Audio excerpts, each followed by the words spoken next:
Mesdames et messieurs, et aussi chers enfants, aujourd'hui, nous commémorons la fin d'un désastre.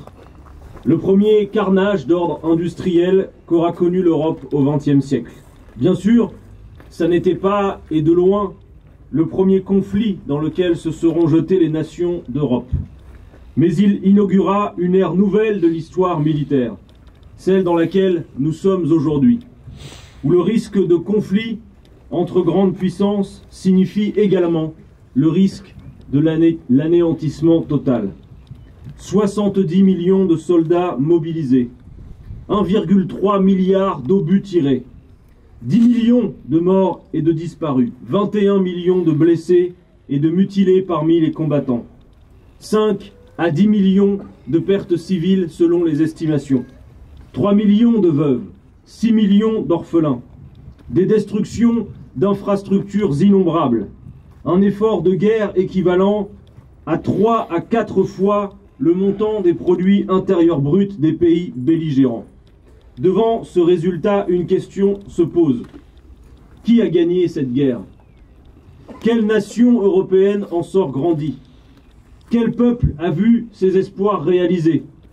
Quel intérêt général fut servi par autant de destruction, de mort et de barbarie? Cette guerre fut le résultat d'un processus long de plus de 40 ans. Elle est le fruit pourri de la compétition entre les grandes puissances capitalistes européennes, compétition pourvoyeuse de crises à répétition, de chômage et de misère pour la grande masse des populations européennes et colonisées. Jean Jaurès avait prévenu. Le capitalisme porte en lui la guerre comme la nuée porte l'orage. Mais cette guerre n'était pas inévitable. Certes, la pente qui conduisait à l'affrontement guerrier était raide et bien entretenue. Mais partout en Europe, des forces politiques alertaient et s'opposaient à cet engrenage. Déjà, en 1878, dans son poème « Depuis 6000 ans la guerre », Victor Hugo alertait sur la pente belliciste qu'empruntaient les dirigeants de la jeune Troisième République. L'acier luit, les bivouacs fument, pâles, nous nous déchaînons. Les sombres âmes s'allument aux lumières des canons. Et cela pour des altesses qui, vous, à peine enterrés, se feront des politesses, pendant que vous pourrirez, et que, dans le champ funeste, les chacals et les oiseaux hideux iront voir s'il reste de la chair après vos os.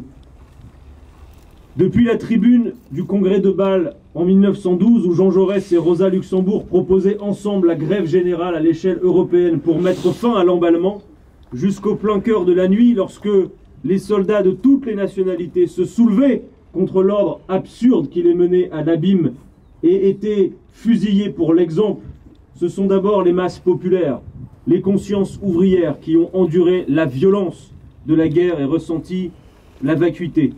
Nous avons déposé hier, avec le groupe parlementaire auquel j'appartiens, une proposition de loi pour réhabiliter ces fusillés pour l'exemple, ces soldats qui ont été victimes d'une justice expéditive, instrument d'une politique répressive qui ne tenait aucun compte de la défense et du contexte particulier auquel ces soldats étaient soumis.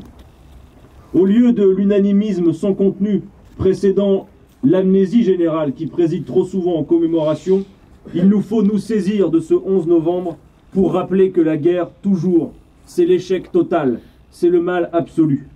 Et que la paix n'est pas un état de nature, mais le résultat d'une construction politique lente, patiente, méticuleuse, dont les conditions doivent être réunies pour qu'elle soit durable.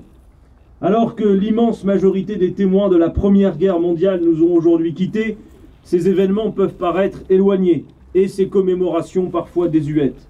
Mais à l'heure des tensions entre superpuissances surarmées, nous devons maintenir notre vigilance et nous rappeler que la paix reste aujourd'hui encore fragile. Les grands équilibres peuvent à tout moment basculer. Dans cet environnement instable, la France doit rester maîtresse de ses propres décisions si nous ne voulons pas entrer dans des conflits qui ne sont pas les nôtres. Il nous appartient à nous autres Français, en héritiers de cette histoire, de lancer l'alerte quand la paix du monde nous semble menacée et d'agir en puissance indépendante, médiatrice, afin d'anticiper et de prévenir les conflits. Face à la barbarie de guerre, nous opposons la civilisation du droit. Il nous appartient aussi de porter un message universel en défendant un ordre international fondé sur la coopération des peuples plutôt que sur les rapports de force bruts et la loi du plus fort. Pour cela, nous devons agir pour renforcer le rôle régulateur de l'Organisation des Nations Unies. L'enjeu de toute la politique, en toutes circonstances, pour toute question et surtout lorsqu'il s'agit de guerre et de paix, c'est la conscience. Jaurès le savait bien, lui qui fut le premier assassiné pour l'exemple de cette guerre et qui écrivait dans son édito de l'Humanité le matin même du jour de son meurtre par un militant nationaliste d'extrême droite: c'est à l'intelligence du peuple et à sa pensée que nous devons faire aujourd'hui appel si nous voulons qu'il puisse rester maître de soi, refouler les paniques, dominer les énervements et surveiller la marche des hommes et des choses pour écarter la race humaine de l'horreur de la guerre. Le péril est grand, disait-il, mais il n'est pas invincible si nous gardons la clarté de l'esprit, la fermeté du vouloir, si nous savons avoir à la fois l'héroïsme de la patience et l'héroïsme de l'action. La vue nette du pouvoir nous donnera la force de le remplir. Ce qui importe avant tout, c'est la continuité de l'action. C'est le perpétuel éveil de la pensée et de la conscience ouvrière. Là est la vraie sauvegarde, là est la garantie de l'avenir, disait Jaurès. Vive la paix, vive la République et vive la France.